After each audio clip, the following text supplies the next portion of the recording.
माधव एक गरीब दिहाड़ी मजदूर था। वो दिहाड़ी का काम पकड़ता और शाम को जो 100-200 रुपए कमाता वो घर खर्च में लग जाते।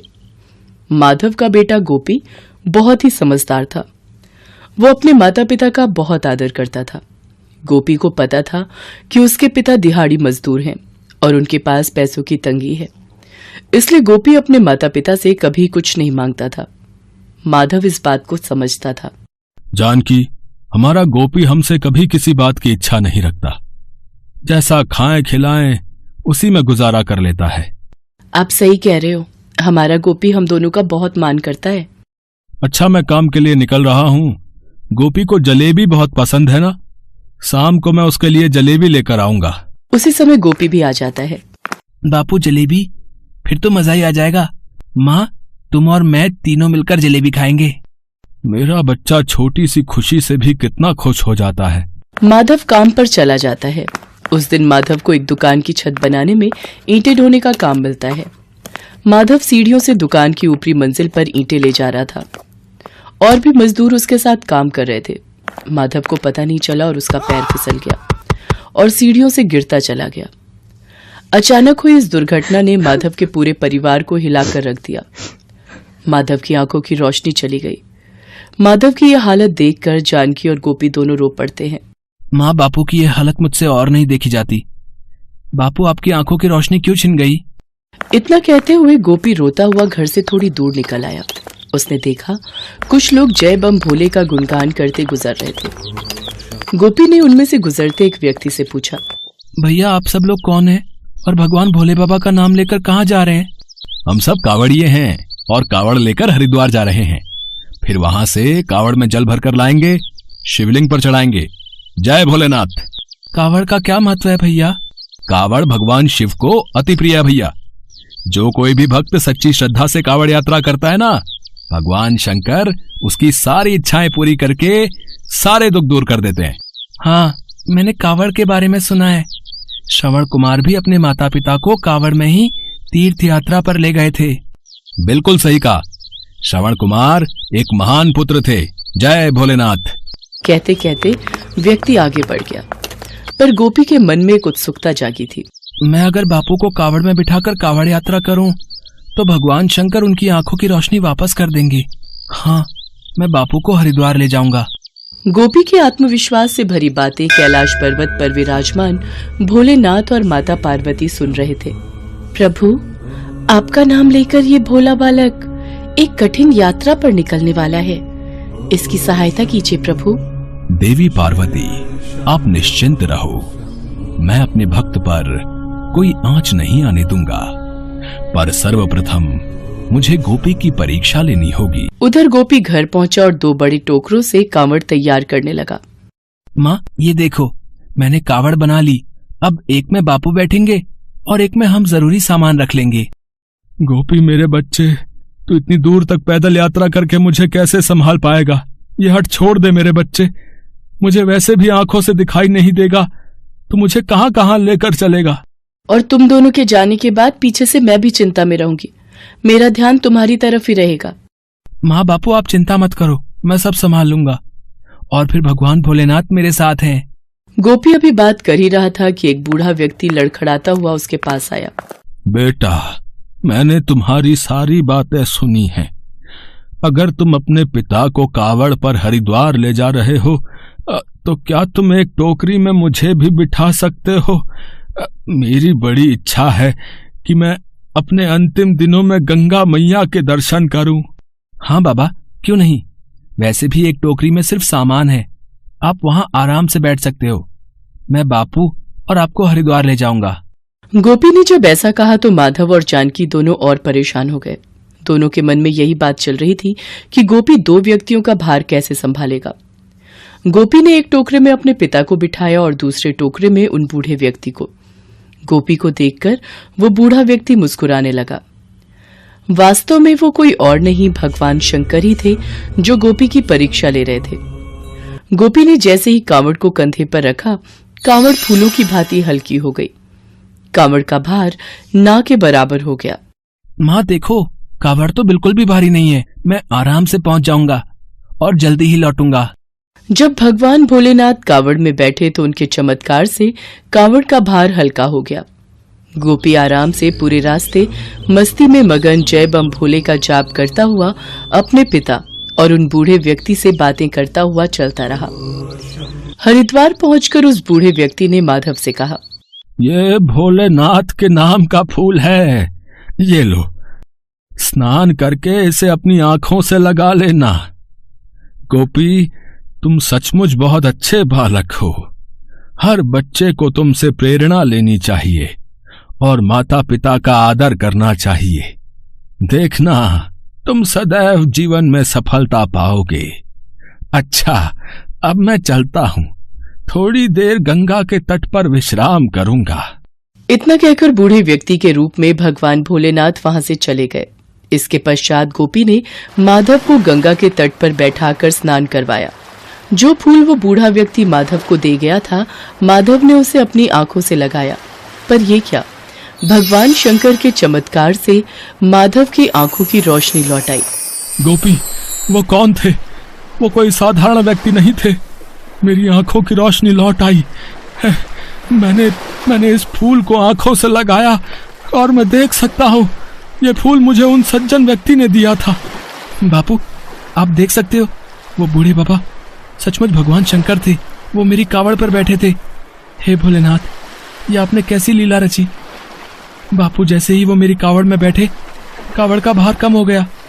आपने मेरे बापू की आंखों की रोशनी लौटा दी। भोलेनाथ बापू, मुझे उन कावड़ियों ने सही कहा था, कावड़ यात्रा का फल अवश्य मिलता है और साक्षात भगवान भोलेनाथ इस यात्रा को पूरा करने में हमारी सहायता करते हैं। माधव और गोपी की खुशी का ठिकाना नहीं रहता।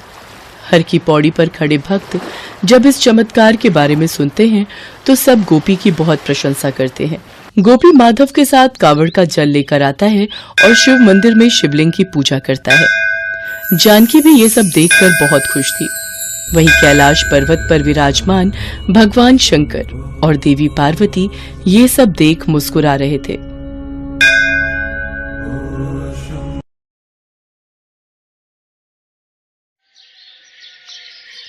प्रकाश सोनपुर गांव में अपनी पत्नी शोभा के साथ रहता था। वो बहुत गरीब थे। न तो प्रकाश के पास खुद की जमीन थी, न पैसा। गांव में मजदूरी करके जो थोड़े बहुत पैसे मिलते, उसी से प्रकाश के घर का गुजारा होता। शोभा भगवान शिव पर बहुत आस्था रखती थी। वो रोजाना भगवान शिव के मंदिर जाकर पूजा आरती किया करती थी। एक दिन जब वो मंदिर से आई, अरे शोभा, ये पूजा पाठ करने का कोई फायदा नहीं। ये भगवान भी बड़ा कठोर दिल वाले हैं। तेरे कोमल हृदय की आवाज नहीं सुनेंगे। हम आज भी वही गरीबी में दिन काट रहे हैं और इतने सालों से औलाद का सुख भी नहीं मिला। वो अलग दुख है हमारे भाग्य में। पर मुझे विश्वास है भगवान हमारी प्रार्थना एक दिन जरूर सुनेंगे। मुझे अपनी पूजा पर पूरा भरोसा है। भगवान शिव हमारी सारी विपदाएं एक दिन अवश्य दूर कर देंगे। भगवान के घर देर हो सकती है, अंधेर नहीं। शोभा को भगवान शंकर पर पूरा भरोसा था, पर प्रकाश भगवान पर बिल्कुल भी विश्वास नहीं जगा पाता था। वो सोचता था कि गरीबी और निसंतान दोनों दुख भगवान ने उसके ही भाग्य में क्यों लिखे हैं। प्रकाश को गांव में काम मिलना बहुत कम हो गया था, इसलिए उनकी तंगी और बढ़ती जा रही थी। अब तो प्रकाश बिना मजदूरी के ही घर वापस लौटने लगा। कभी कभी तो वे दोनों पानी में चावल उबालकर खाकर ही पेट भर लेते और कभी कभी भूखे ही सो जाते थे। पर शोभा का विश्वास भगवान शिव के ऊपर से कभी नहीं हटता था।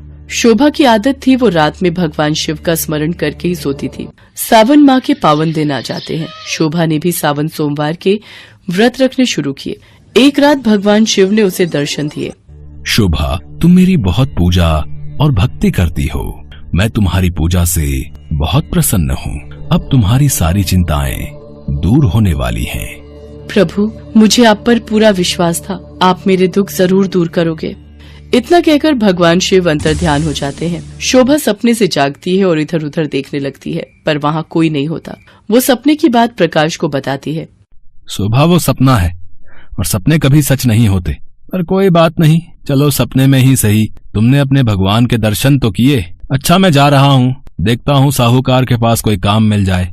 प्रकाश साहूकार के पास जाता है, पर वहाँ उसे कोई काम नहीं मिलता। प्रकाश निराश होकर घर वापस आने लगता है। वो रास्ते में सोचता जा रहा था कि आज तो उसके पास बिल्कुल भी पैसे नहीं है। वो कैसे घर खर्च निकालेगा।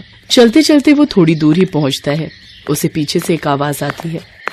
अरे भैया सुनो, मैं तुम्हें ही बुला रहा हूँ। हाँ भाई। जी बोलिए। जब तुम साहूकार के पास काम मांग रहे थे मैं वहीं बैठा था और तुम्हारी बातें सुन रहा था। मैं तुम्हारे जैसे ही किसी व्यक्ति की तलाश में था जिसे कोई काम चाहिए हो। क्या तुम मेरे लिए काम करना चाहोगे? मैं तुम्हें अच्छे दाम दूंगा। क्या नाम है तुम्हारा? मेरा नाम प्रकाश है। मुझे अभी पैसों की बहुत जरूरत है। बताइए मुझे क्या काम करना होगा? मैं बहुत बूढ़ा हो चुका हूँ। कुछ सालों से मेरी इच्छा थी कि मैं हरिद्वार से कावड़ का जल भर के लाऊं और यहाँ बने भगवान शंकर के मंदिर में शिवलिंग पर चढ़ाऊं, पर मेरी उम्र इतनी हो चुकी है कि मैं थोड़ी दूर भी चलकर थक जाता हूँ। क्या तुम मेरे लिए कावड़ लेकर हरिद्वार जा सकते हो और वहाँ का जल भरकर ला सकते हो? यदि हाँ तो मैं तुम्हें इस काम के पूरे 50,000 रुपए दूंगा। ठीक है बाबा, मैं आपका काम कर दूंगा। मैं हरिद्वार से कावड़ का जल भरकर ले आऊंगा। बूढ़े व्यक्ति की बात को सुनकर 2 मिनट के लिए तो प्रकाश को विश्वास ही नहीं हुआ कि अचानक उसे 50,000 रुपए कमाने का मौका मिल गया। उसने तो सपने में भी 50,000 रुपए कमाने का नहीं सोचा था। प्रकाश ने बूढ़े व्यक्ति को हाँ कह दिया। ठीक है, तो तुम कल सुबह तड़के ही हरिद्वार के लिए निकल जाओ। फिर जब तुम वापस आओगे तो मैं तुम्हें तुम्हारी पूरी रकम दे दूंगा। ये कुछ पैसे रखो, रास्ते में तुम्हारे काम आएंगे। प्रकाश घर आ जाता है और पूरी बात शोभा को बताता है। शोभा भी ये सब सुनकर बहुत खुश होती है और प्रकाश के जाने की तैयारी करती है। अगले दिन सुबह ही प्रकाश कांवड़ लेकर जल भरने निकल जाता है। वो तो बस इसी इच्छा से जल लेने जा रहा था कि जैसे ही जल भरकर लाएगा उसे अपनी रकम मिल जाएगी, जिससे उसकी गरीबी दूर होगी। प्रकाश हरिद्वार पहुंच जाता है और वहां से जल भर लेता है। वो पैदल ही कांवड़ लेकर निकला था, इसीलिए जब वो वापसी आ रहा होता है रास्ते में उसे बहुत से कांवड़िए मिलते हैं जो जय भोले बाबा की बोल रहे होते हैं। प्रकाश भी उन्हीं के बीच से निकलता वापस आ रहा होता है। चलते चलते प्रकाश को एक झाड़ी के पास से आवाज आती है, कोई 2 घूंट पानी पिला दो, बहुत प्यास लगी है। प्यास के मारे मेरा गला सूख रहा है, कोई मेरी मदद करो। आप कौन है बाबा, और यहाँ कैसे इस हालत में? बेटा, मैं यहीं पास के गांव में रहता हूँ। मेरी आंखें नहीं हैं, मैं देख नहीं सकता। भोजन की तलाश में गांव से दूर निकल आया और रास्ता भटक गया। मुझे बहुत प्यास लगी है। बेटा 2 घूंट पानी पिला दो, भगवान तुम्हारा भला करेगा। क्या करूं, मेरे पास पीने का पानी नहीं है। बस यही गंगा जल है जो उन बूढ़े बाबा के लिए लेकर जाना है। अगर मैं ये जल इन्हें पिला दूंगा तो उन्हें क्या बोलूंगा? ये जल तो शिवलिंग पर चढ़ाने के लिए है, पर मैं इन बाबा को जो प्यास से व्याकुल हो रहे हैं, इन्हें ऐसे भी तो नहीं छोड़ सकता। मैं इन्हें जल पिला देता हूँ और उन बूढ़े बाबा को बोल दूंगा कि मैं जल नहीं ला सका। शायद मेरी किस्मत में पैसे कमाना लिखा ही नहीं था। प्रकाश उस व्यक्ति को कांवड़ का जल पिला देता है। व्यक्ति की प्यास बुझ जाती है और वो प्रकाश को धन्यवाद कहता है। बेटा, आज तुमने इस बुरे वक्त में मेरी सहायता की, मेरी प्यास बुझाई। भगवान तुम्हें हमेशा खुश रखे बेटा। आज तुमने मुझ अंधे फकीर को पानी पिलाया है, मैं भी तुम्हें कुछ देना चाहता हूँ। ये पोटली अपने पास रखो और घर जाकर ही इस पोटली को खोलना। बाबा, मैं आपको घर छोड़ देता हूँ, आप अकेले कैसे जाओगे? नहीं बेटा, मैं चला जाऊंगा। तुम्हें भी तो समय पर घर पहुंचना होगा। तुम्हारी पत्नी शोभा तुम्हारी राह देख रही होगी। प्रकाश अपने घर की तरफ चल पड़ता है। रास्ते भर प्रकाश यही सोचता है कि वो उस बूढ़े व्यक्ति को क्या जवाब देगा। शिवरात्रि जल का भी आज आखिरी दिन है, दोबारा भी जल भरने नहीं जा सकता। वो समय पर नहीं पहुंच पाएगा। वो मायूस अवस्था में गांव पहुंचता है और साहूकार की दुकान पर पहुंचता है। सेठ जी, उस दिन जब मैं आपसे काम मांगने आया था तब यहाँ एक बूढ़े व्यक्ति बैठे थे। क्या आपने उन्हें कहीं देखा है? कौन सा बूढ़ा व्यक्ति है? मेरे यहाँ पर तो कोई मक्खी भी बिना इजाजत नहीं बैठती, कोई नहीं आया यहाँ। फिर वो बूढ़े व्यक्ति कहाँ गए? उन्होंने तो मुझे कहा कि वो मुझे यहीं मिलेंगे।